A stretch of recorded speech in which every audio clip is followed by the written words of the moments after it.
Audience, Dr. Goldberg, please come forward. We look forward to your testimony in opposition to the legislation.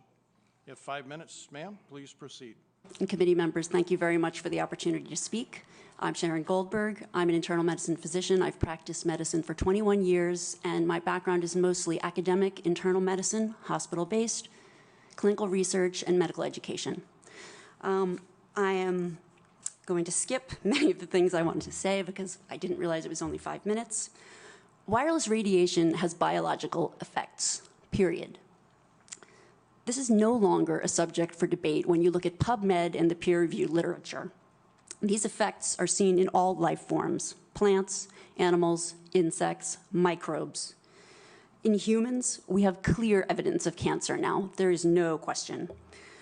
We have evidence of DNA damage, cardiomyopathy, which is the precursor of congestive heart failure, neuropsychiatric effects. So 5G is not a conversation about whether or not these biological effects exist. They clearly do. 5G is a conversation about unsustainable healthcare expenditures. Why do I say this? We've been sitting on the evidence for EMR and chronic disease for decades. And now we are seeing all these epidemics appearing. So diabetes is the first epidemic. I think most of you know the statistics. They're very scary. 1 in 3 American children will become diabetic in their lifetime, and if they're Hispanic females, the number is 1 in 2. Okay. So what does this have to do with wireless radiation? Wireless radiation and other electromagnetic fields, such as magnetic fields and dirty electricity, have been clearly associated with elevated blood sugar and diabetes. That is what the peer-reviewed literature says. It is not opinion. The closer you live to a cell tower, the higher your blood glucose. That is based on hemoglobin A1C measurements. So the idea with small cells of putting the cells closer to people's homes and bedrooms scientifically is very dangerous. And from an economic perspective, it's dangerous. And you may not know this. I was shocked to find this out. But the way you create a model of diabetes in rats in the lab is by exposing them to 2.4 gigahertz. And this is not for long-term exposure. So I don't have time to talk about the costs, but the huge problem with diabetes really is chronic kidney disease. End-stage renal disease, the worst complication of diabetes, leads to hemodialysis. Hemodialysis is an automatic qualification for Medicare. And if you don't qualify for Medicare, we still have to dialyze the patient. And the state ends up paying in many different instances. So renal failure is 1% of Medicare, but it takes up 7% of all Medicare expenditures. I don't have time to talk about this anymore, but once again, so the other epidemics that clearly link from the science with electromagnetic radiation are related to mental health. And this is straight from PubMed. This isn't my opinion, this is science. Dr. Okay? Goldberg, for those of us who aren't physicians, what is PubMed? I'm sorry. It's just it's our National Library of Medicine. This is where you would go. This is just the peer-reviewed literature.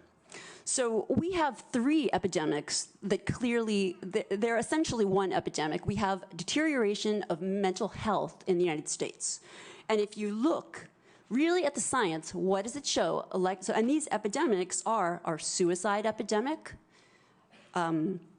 epidemics in violent, shootings, and the opioid epidemic. And I don't have 5 minutes is not the time to talk about this. This is in the peer-reviewed literature. I have a file to submit for the record, but these are facts. These aren't, and these are things that have just been glossed over by the wireless industry, and I really don't have time to talk about them in 5 minutes. I wish I did.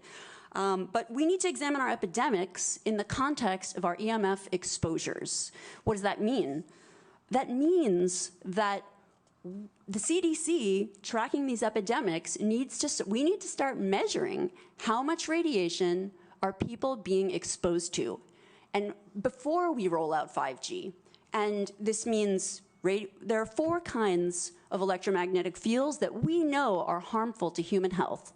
So radio frequency radiation, magnetic fields, dirty electricity, and electric fields, okay? Our exposure any given person, and all humans are affected by EMFs, our given exposure has nothing to do with the research that my colleagues are going to cite, with the National Toxicology Program. That is an assessment of the risk of one cell phone in the near field, okay? What is our exposure in a day? It's not one cell phone. It's cell phones, it's multiple wireless networks, it's smart meters, it's cell towers. It's this sandwich, and it all adds up.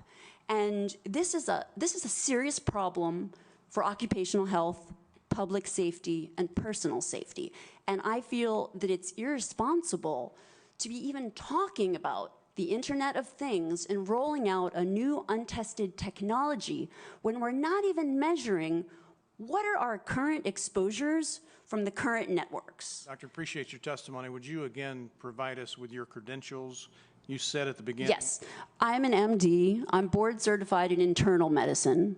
I've been assistant professor at different medical schools, mostly in New York, most recently the University of Miami. Really, my expertise, I've taken care of a lot of patients with chronic disease. So when I talk about diabetes and, for instance, heart failure, that, the National Toxicology Program shows clear evidence of cardiomyopathy in that study. In other words, that's a precursor to congestive heart failure.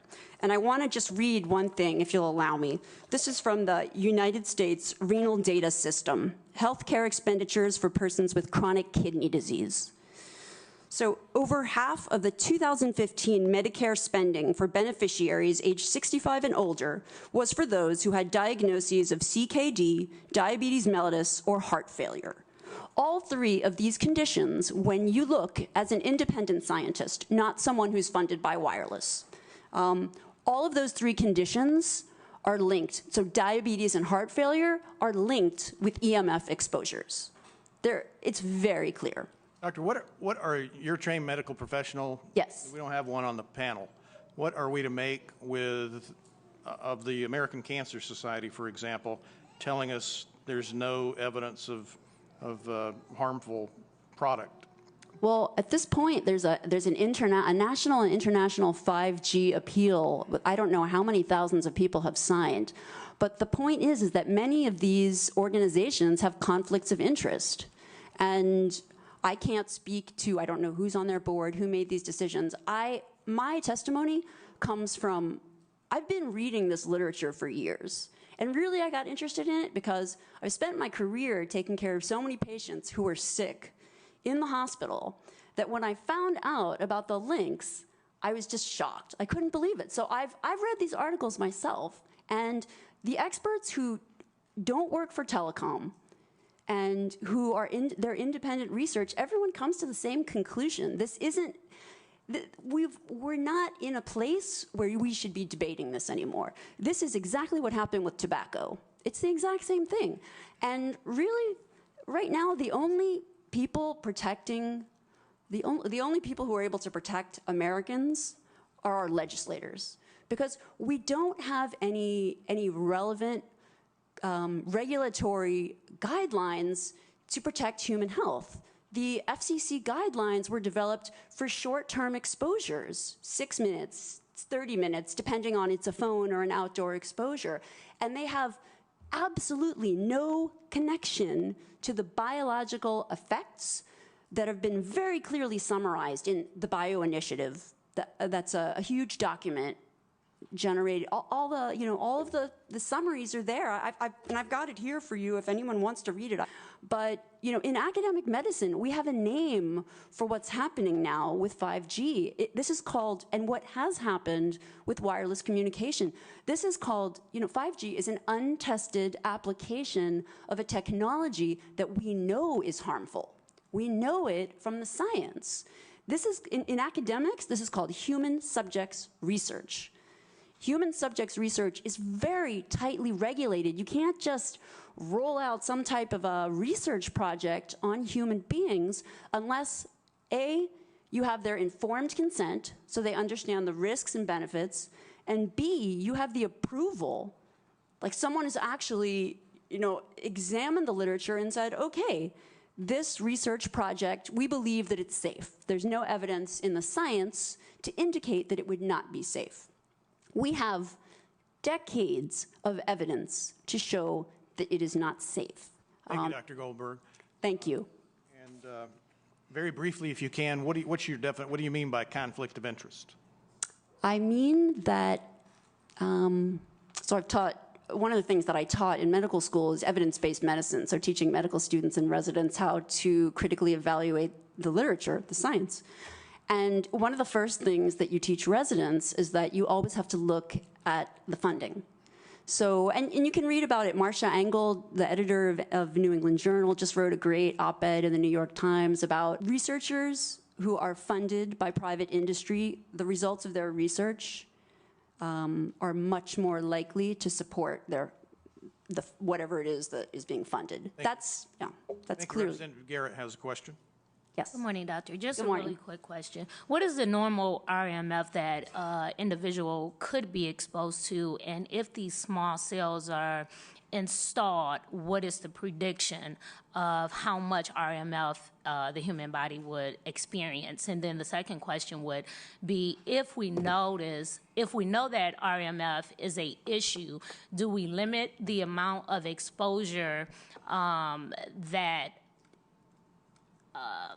somebody with cardio issues in the hospitals, whether they're going through a CAT scan, or so are we limiting that because we know that just small cells alone is not the issue? It's, as you talked about earlier, it's the sandwich. So give me the normal levels, what the prediction is that the human body would experience moving forward. Well, I'm so glad that you're asking that question. And the answer is that, well, no one's measuring. And that is the problem. That's the problem. Because we have, and the way I think about this is in an occupational health perspective. I think about, because people go to work, and so for instance, your exposure will depend on what you do in a given day. So if one cell phone causes cancer, clear evidence of cancer, DNA damage, heart damage, well, what happens if you work at an airport? What happens if you work in a stadium where there are 100,000 people coming to watch a football game and everyone's using their phone at the same time?